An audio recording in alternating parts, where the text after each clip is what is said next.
This is going to be an overview of what you can do on the NOOKcolor. When you get to the home screen, just like this, you're going to want to touch the book that you want to open up. Once you've touched it, it should open up to where you've stopped reading. Now, one of the first things I do with my students is I show them how they can use the touch screen. So the first thing you might want to do is just touch the bottom part or anywhere usually on the screen, and it will pull up the bottom bar like a home page. On this home page, there's a content area. With the content area, they can choose which chapters it is that they want to go to.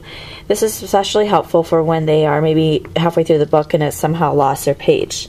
Another option is that when you do the content page, there are notes and highlights. This will be handy for when you have the kids do a book talk. In this area, they're going to be able to look up the words that they saw or maybe a note that they made. There are also bookmarks that they can do, and the bookmarks will bookmark the page that they had, and maybe they can go to that page and explain to their book talk why they went to that page. After they're done with the content, they can go to search. Search is helpful for if they want to find a specific word that someone else has already looked up. And so they can add in the word and they can search for it. Another option for this area is to share. When you share, you can actually recommend it or you can like it. I really didn't have my students use this option.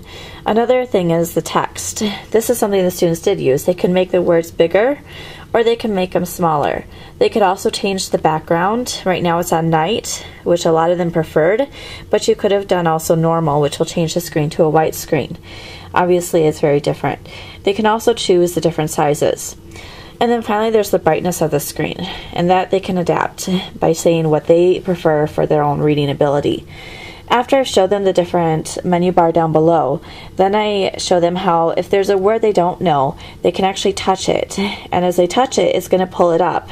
When they let go, there's going to be a couple of different options. One is to highlight it. I like them to highlight the word they don't know so that I know what word it is. Also, when they do that, they also should look up what the word means, which is the thing Jack Herer says look up.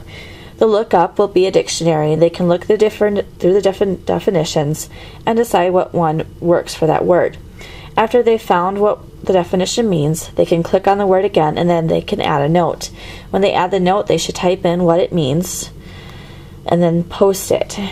After they post it, they should see that they have a little post-it note right next to the thing. Another option that comes in handy is when they maybe want to mark a whole section. To show them to do this, they need to touch the word where they want to start.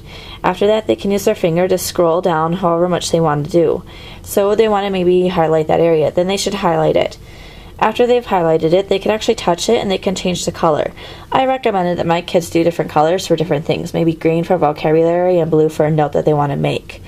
Then they go and they can add in a note, and they would tell me why they liked this, or they might ask a question, and so forth. Then they post it, and once again there's the post-it note. Now this all comes in handy for when they're doing their book talk and they decide that they want to share with their group. Again, they can go to the content page, they can click on notes and highlights, and then they can find that thing, and when they click on it, it will bring up something that they did. So that is just a little bit of a view of what some of my students did. Now another option is that they can actually email something. So say they like this word and they wanted to email it to someone.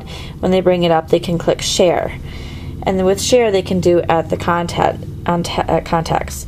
And they can type a message. They can put in who they want to share it to, and then they can push send. This was helpful for when they wanted to share a specific word with their group members.